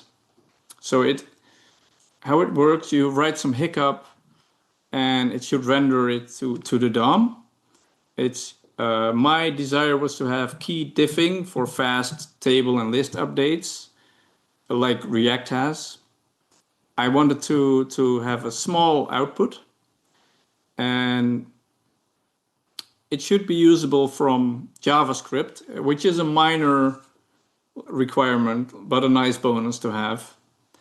And it actually started as a 100-line library to find out for myself how DOM diffing works. And it's now actually 685 lines, which is a result of adding the key diffing and to make it more performant, like it has caching for stuff that it doesn't need to reparse every time you re-render and stuff like that. But the basis is like 100 lines and very easy to understand, actually. So how does it look? So it looks pretty much like Reagent. But okay, the namespace you use here is reagami.core as R. And then what you do is you define a state for your application. And so we actually do this in a def once, which means if your page refreshes using hot reloading or through the REPL, this state is persisted. So you don't lose it when your namespace is reevaluated. So you choose like a root element from your page, which here is called app. Then you write a function that returns some hiccup. So here it says Reagami demo, and we print a count from the argument here, and we have an onClick handler where we mutate the state, like very similar to the reagent example I just showed. And here we have, so how it's different from reagent and similar to replicant is that the render is explicit. So you have to take care of re-rendering yourself. So this library doesn't have components. It only has hiccup elements that you render to the screen, and how you re-render them is up to you. So the render function calls Reagami render with a root element, and then you call a function on the state, and then that's how it renders. So ClojureScript atoms and Clojure atoms have an add-watch function where you can register a callback, which is called whenever the state changes. So here, whenever this state changes, we call render again, and then the page should re-render. And here we have like a nicety for hot reloading. You can register a function that is called every time your page hot reloads, and then we call re-render as well. So this works on the Squint playground. Let me show it. So here we have here I'm requiring Reagami from ESM.sh, which is a website that serves ECMAScript modules from NPM and rewrites them to some blob you can just directly load in your browser. So I can just evaluate this stuff one by one. So, but it's already evaluated, but I can just change stuff if I want to. So here we have the state, which has an atom with a count. And so this is the whole example I just talked about. So if I hit this button, the count will update. And I can totally like manually update the state here if I want to. Like swap state. With swap, you update the state of an atom. And I can do update count with ink, for example. So if I evaluate this, then the page will also re-render because I modified the state. Or I can do like +2 or something. Yeah, so that's how you can do stuff in the REPL. Of course, you can, the playground gets very old fast if you're writing huge amounts of code, of course. So you can run this locally. So Squint uses, well, you can use Vite with Squint, to build your project. You don't have to use Feed, but it's very convenient to get hot reloading to work. So here we have, I changed actually locally the project to just render hello world. And am I connected through a REPL? No. So what I can do is I just started this project locally, and it serves an nREPL server on port 1339. nREPL means network REPL. So I can connect from my editor into the network REPL. Let me connect here. Oh, wait, I filled in the wrong host. Yeah, now I should fill in the port. Okay, so I'm now connected to this browser. So here I can evaluate hello, for example. Now my browser says hello, okay? And so because you saw 2 times hello. This is because when I save, the page also hot reloads. So that's why you saw it a second time. But I can just call render from here. And now you can see the result from Reagami is created 0, adopted 0. And this means that 0 new nodes were created when Reagami re-rendered. So if I would add another div here, then we would get created 2. So 2 new page nodes DOM nodes are created. Why? Because this DOM node cannot be reused because it has a new child. So that's why that's how the algorithm works. Whenever an element has like a different amount of children next time, then we just clear it from the DOM and create a new DOM node. But if I re-render this again, then we have 0 newly created elements. And so if I would style color red or something, wait, I screwed something up, style color red. Yeah, so if I would re-render this, then we get created 0 as well. So what we do here is we patch this div element because it was already, we had the same amount of children, but only the attribute, the style attribute was different. So we reuse the existing DOM node, and you can see it in the page that it has foobar now as the style, the color of the font is now red. So here you can debug, is the re-rendering algorithm working properly? What is also, so this is like the minimal Reagami app that you can build. You just render some strings to the DOM or some hiccup to the DOM, sorry. So how big is that? So if we do npm run build, which runs feed build for you, then that is only 6 kilobytes gzip, which is pretty small for a complete re-rendering web app. And so you can see that most of the stuff here came from Reagami core, which is the library. Of course, that makes sense because we didn't have a lot of stuff in our application. But what if we have this counter app? Okay, now we have this counter app again. Does it re-render? No. Oh, I wasn't running my dev environment anymore. So now we have the Reagami demo. And if I compile that, then it gets 7.4 kilobytes.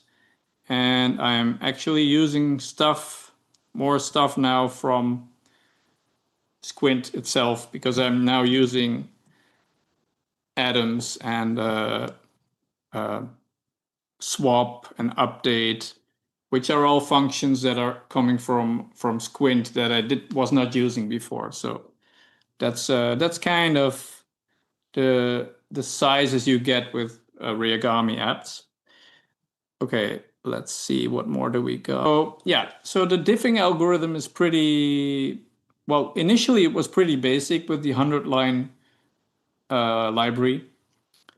But then I stumbled upon some benchmarks and I wanted to see how fast Reagami was compared to other libraries. And it was soon evident that I needed to do something about the diffing when you have large tables with rows or lists with lots of elements. And this is where I found the longest increasing subsequence algorithm, which is used by libraries like Vue3 and stuff like that. Let's see. So how that I will explain how that works. But first, I'll have to explain something about the benchmark, which is like a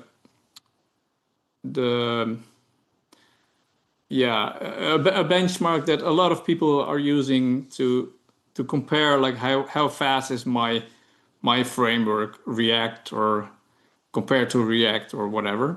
So what this framework does, it creates large tables with thousands rows or 10,000 rows, or it updates every 10th row, or it appends 1,000 new rows, or it swaps a bunch of rows.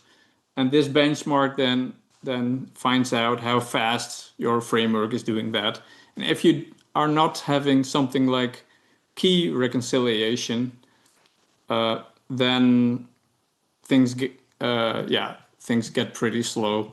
So let me explain what key reconciliation is. So if you have a list item and you have like, I need an unordered list like this, and then I can say key 1, and my list item is foobar, and now I have key 2, let me just foobar 1 and foobar 2, right?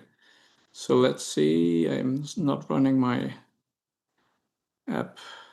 Yeah, let's see, foobar 1 and foobar 2. So if let's just create like a whole lot of them. Like we can do a for, which is a list comprehension, for I and then range 1,000. And let's see, the UL needs to be outside. Now we do list item with key and then foobar. So now I have a list with 1,000 elements, and they all have a unique key. And so as soon as I remove one of those or a few of those keys, a few of those child elements, and I do not have keys, so I would, for example, remove only the second one, and I would not have an idea of which old element corresponds to the new element. I'd have to patch all of them, which is pretty expensive. Or in the worst case, I'd have to create all of them. Actually, I'd have to create all of them because the child count of my parent is different when I just remove one. So that's how it works. But if I use keys, then I don't have to remove all the children, but I can reuse most of them. So let me just say, like here I can do when odd, then now I have, let me just print the number here. So now I have 1, 3, 5, 7, 9. Let me connect to the REPL again. Connect. I'm improvising a little bit. Hope you don't mind. So I have redefined this function, and when I would now Vue doesn't get the state anymore. That's why I say the condo here.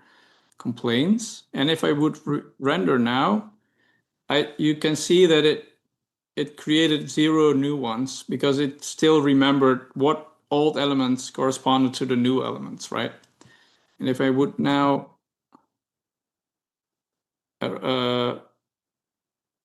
comment this out, we have double the elements because I have no restriction anymore whether the number is odd. Now if I so if I re-render now, it creates 1500 new elements. And why 1500? Because these two things are also elements. So it needs to create 3 elements for every new element. So that's why I have 3 times 500. Okay, so if you implement this algorithm where you can reuse by looking at the keys of the children, you can make your framework much faster. But how does this actually work? So I have a demo for this where the algorithm is illustrated in the playground of Squint using Reagami.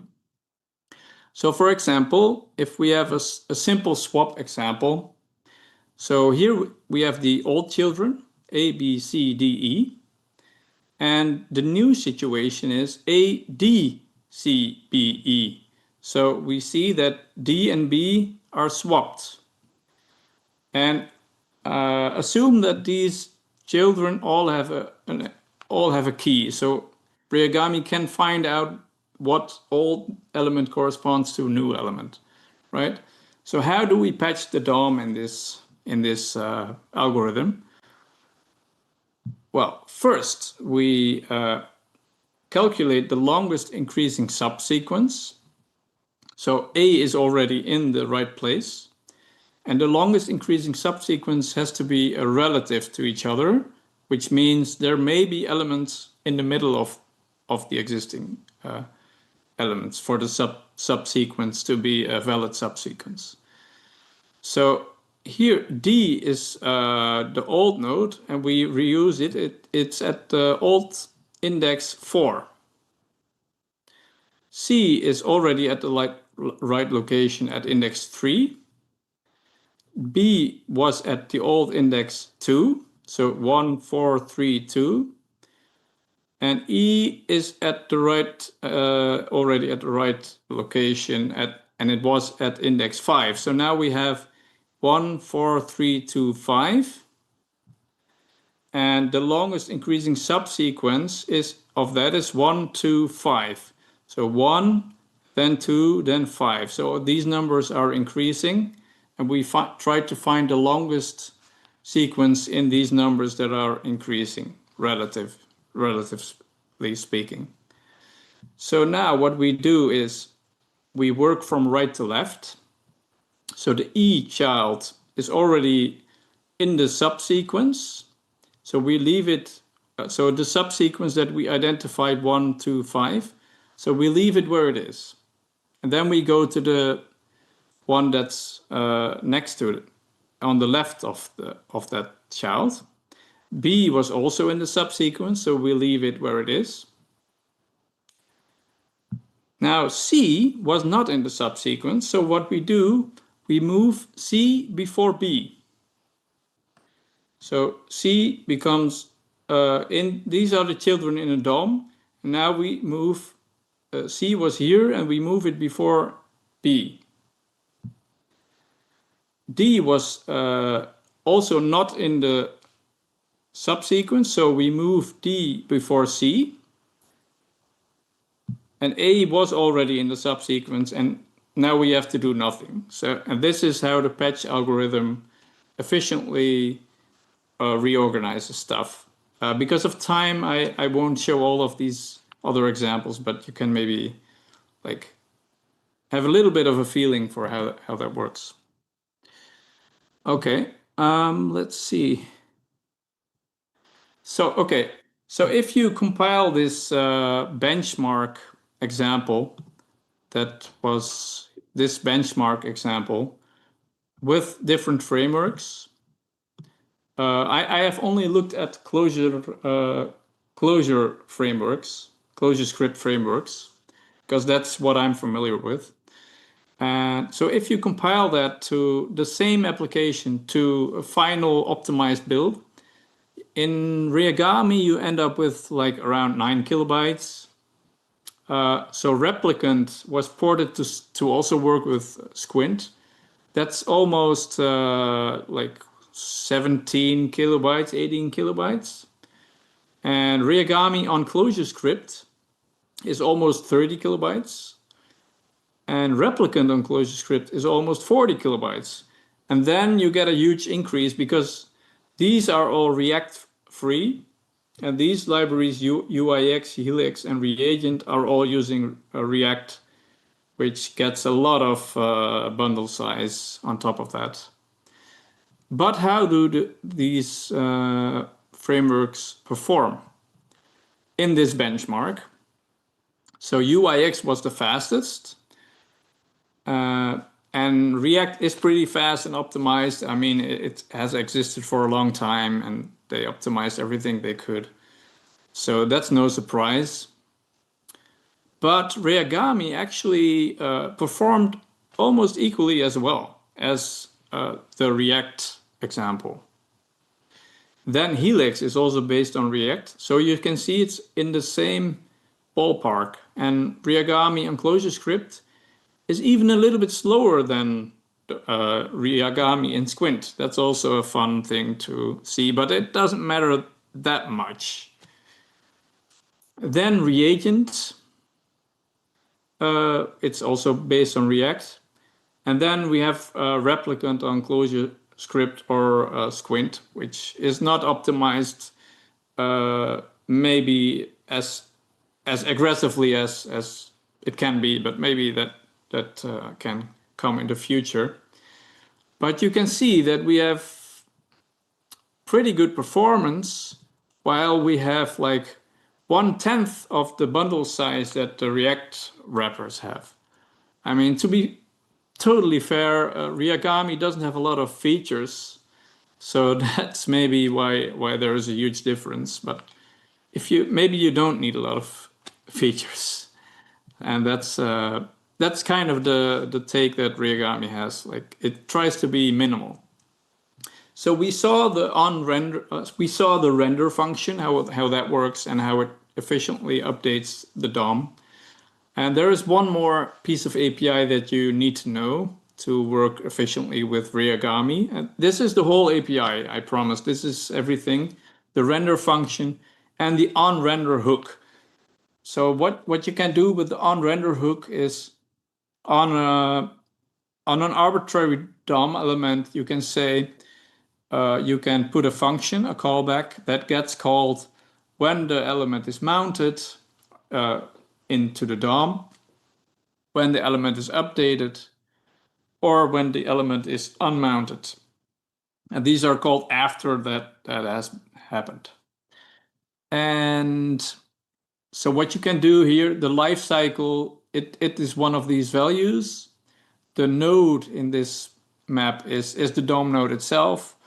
And here you have the state. You can save some state that is related to the DOM node if you want to. I mean, you don't have to, but it's optional. And this save callback is how you can store stuff the next time this function is called. So this design basically comes from Replicant, where save is called remember, but it's basically a similar API. So I have this is kind of an artificial example, but I have a much more fun example here in the Squint playground, where we require Reagami from CDN. And here we require a JavaScript library from CDN, which is a chart library. And we have some app state where we have some data, some numbers, and we want to render these numbers to a chart, right? And we also the chart data that this JavaScript library needs you have set some labels. So from the data, I generate some strings so I count the amount of data and I append a hash in front, or I prepend a hash in front of that, and those are the labels for my chart, right? And here we have the onRender hook for a DOM node where we want to mount this chart library into. So what we do is we on mount, we create this chart library object and give it the DOM node and give it the JavaScript configuration that it needs. So here we have the chart data that comes from our appdb, so to speak. And on update, we just update the chart with the new data. And on unmount, we destroy the DOM node or the library object, basically. So after the DOM node is gone.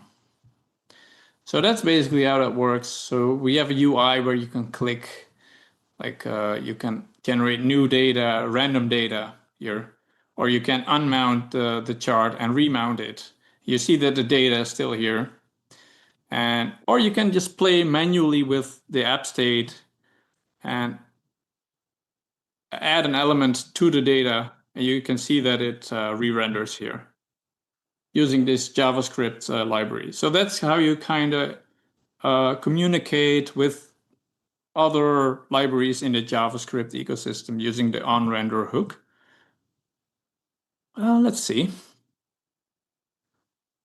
So one more thing that Reagami has, which is totally optional to use, is server-side rendering, where you can render the hiccup that you normally render on the client to a string on the server that you send to the client or in HTML. So you can, when you first open the page, you already have the UI in the shape that you wanted.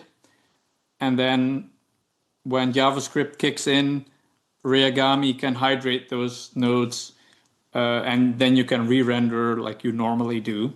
So this is for faster page loads and for search optimization, for example.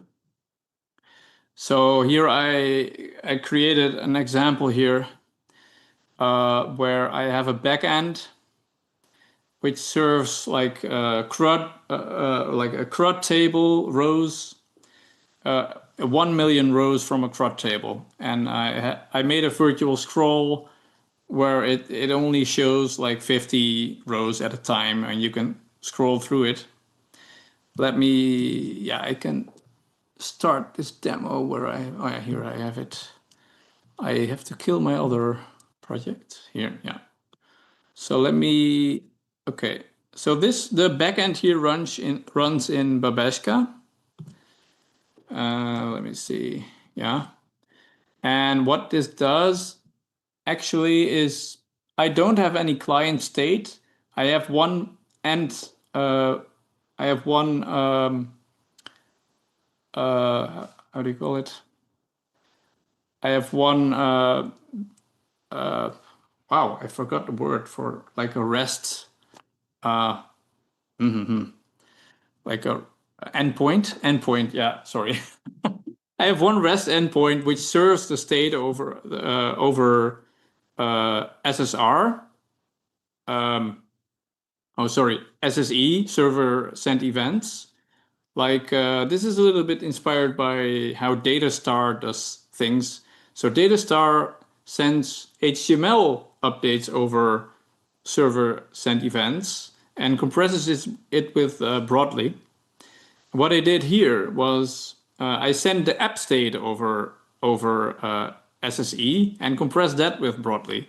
So here you can see this is the app state, the rows, and every time I scroll, you get the whole new app state is sent to the client, and you can see because it's compressed with Broadly, you get only a few bytes every time you get a new update, which is a nice way of doing things. And then the UI re-renders that new state, which is pretty, like, this seemed a fun way to set up this project. I'm not sure if you would do this in a real production setting, but anyway, so just to demonstrate server-side rendering, if I refresh this page, you see that the UI is instant, and when Reagami kicks in, it did not create any new nodes. So that's what you that's what you want with hydration, that you don't create any new nodes, right? And so actually this CRUD is editable. So if I click one element to edit, then you can see that Reagami created one new element because I want to edit this. Hello. And now, yeah, if I refresh the page, the state is still here and it's saved in the backend. So that's just a simple example of SSR. So the whole idea is not to create any new elements when you first hydrate the page. So one of the last examples I'm going to show is how to use web components with Reagami, which is pretty nice, because if you use web components, you can make, if you produce a library with web components, nobody has to know that you're even using Reagami, right? And Squint. So you can build a web component library with Squint and Reagami and use Reagami for the rendering. So this is a very simple example where we render the web component UI with Reagami. And here it's just a button, but it can, of course, be very, as complicated as you want. So what this web component does, it has a custom event. So if I click this button, a counter is incremented, of course. And also a custom event, is sent to whoever is listening to this element. So I can click this, and then, so in my app, so suppose this is another app which uses this web component that doesn't know it's even made in Reagami. What I can do is I can listen here to the onCounted event, which is this custom event. And now I swap my local event app state. I get this data from my event, the detail, which I put in here, detail n. And now I have used my web component and communicated with it without, like, this doesn't have to be Reagami, of course. I mean, this can just be vanilla JavaScript if you want. But that's how you could hide, like, Reagami from your end users if you just want to communicate via the web component APIs. Okay, so I have one fun thing to show. So I'm also the author of the small ClojureScript interpreter, which is used in Babeshka to actually run Clojure in a native image, GraalVM native image, to get it to get evaluation working, because normally that's something you couldn't normally do. So that's why I wrote an interpreter to even make Babeshka work. But this interpreter also works in JavaScript, so it can interpret Clojure or ClojureScript. And my interpreter can actually, so there is a project called Skiddle, which you can use to evaluate ClojureScript in a website. And the fun thing is that Reagami is just one file with relatively easy ClojureScript. And my interpreter can even run this library, Reagami, straight from GitHub. So I'll show that in a CodePen editor. Let's see. Yeah, so here I have the HTML. I have no JavaScript in this code pen. Only the HTML is everything that is doing the work here. So I'm loading Skiddle from CDN, right? That's the interpreter basically. And now the interpreter is loading Reagami as source code from GitHub. So here you can say Reagami core.cljs. That's the source code, and now it interprets Reagami. And here I have some ClojureScript directly in my HTML in a script tag, which is application x Skiddle. And here we have the same counter app again, and that works. So, and it's relatively fast as well. Of course, it's a little bit slower than when you compile it with Squint or ClojureScript, but it still works, and it might still be a nice way to like initially use Reagami. All right, one last slide. You can even use Reagami from JavaScript, because in Squint, after all, the data structures are just JavaScript data structures. So let me open that in the code pen. I don't want to fill in a password, go away. Okay, so here we have JavaScript. I'm loading Reagami from CDN, and I load some functions from I mean, you don't even have to use an atom, because you decide how you are going to re-render, but you can, right? And here I write my component, hello world. This is my counter, and I deref some state. But you can totally put your state in just a JavaScript object and do your own re-rendering based on that. I mean, you don't have to use the Squint API at all. You can just use Reagami directly and not care about Squint. And wait, come on. Oh my God, my password manager is messing. And here I render this component into the DOM, and that just works like in this code pen thingy here. So yeah, it's usable from JavaScript if you wanted to. I'm not sure if people are satisfied with writing these strings in JavaScript inside a nested array, but in Clojure it looks nice, but I'm not sure if JavaScript people are happy with this. But maybe yeah, I'll be glad to hear what you think. So that's kind of it. Yeah, thanks a lot to my sponsors who are sponsoring my Clojure open source work, and so that's my presentation.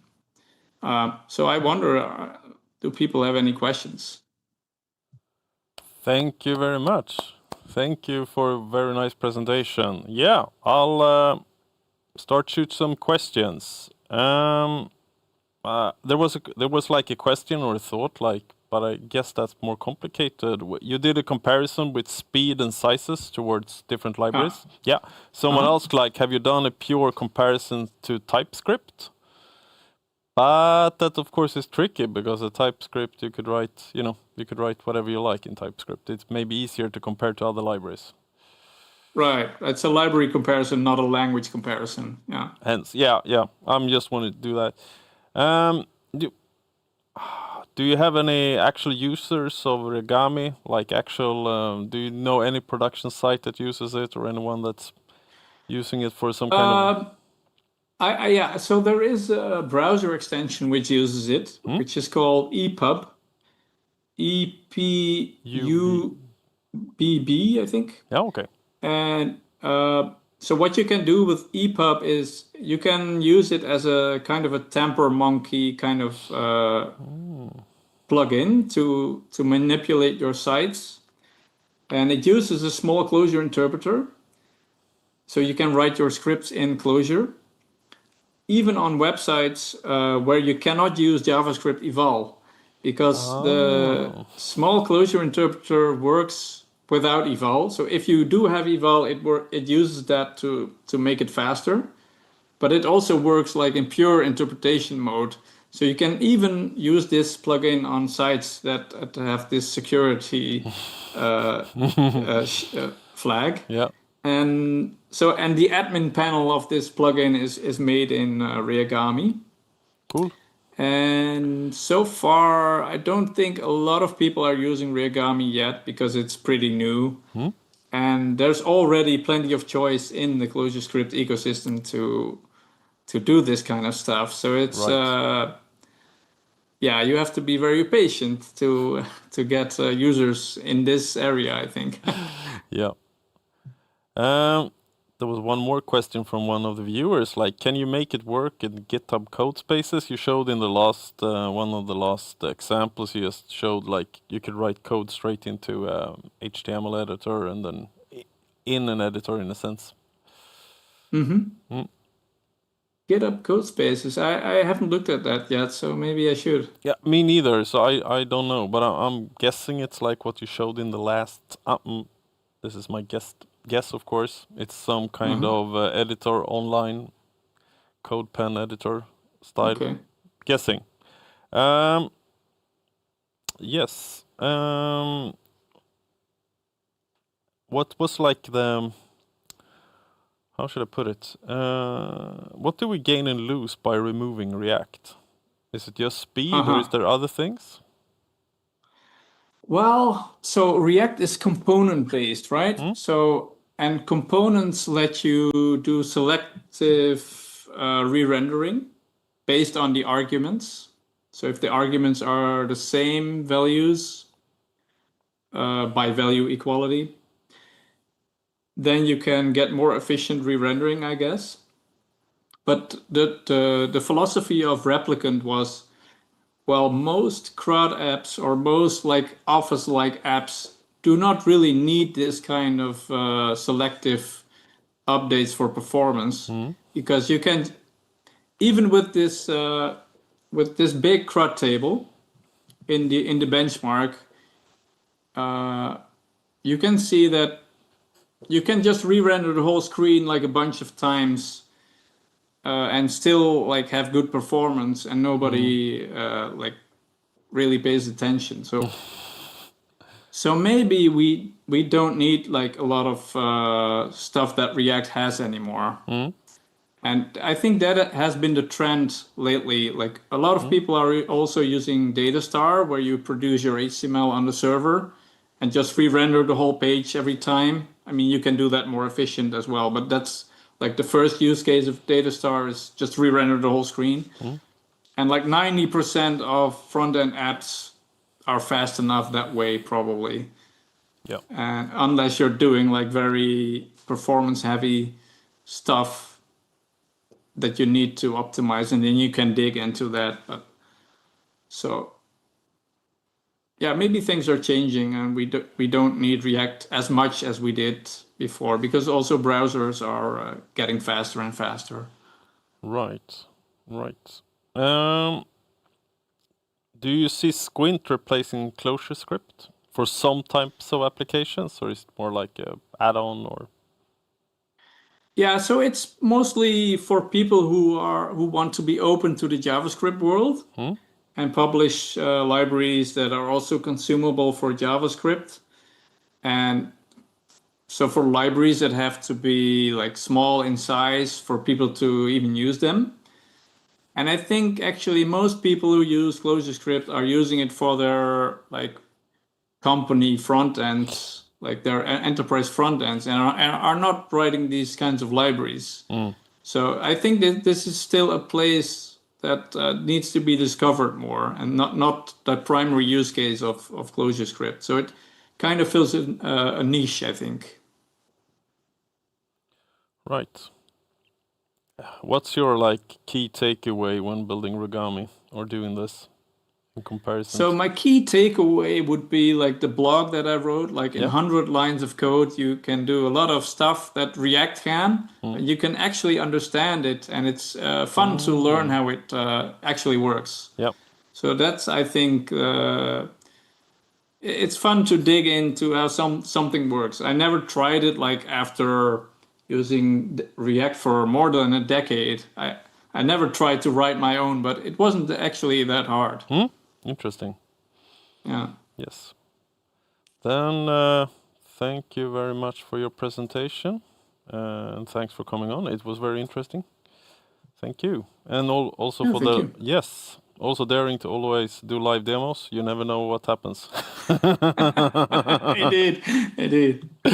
Yes, thank you very much, and that's it for tonight then. Thank you everyone for coming on, and thanks for all the engagements in the chat and for looking and watching and taking part in this live stream. So wherever you are, have a nice day or nice evening, and see you on the next meetup in September. Until then, have a good time. Bye for now.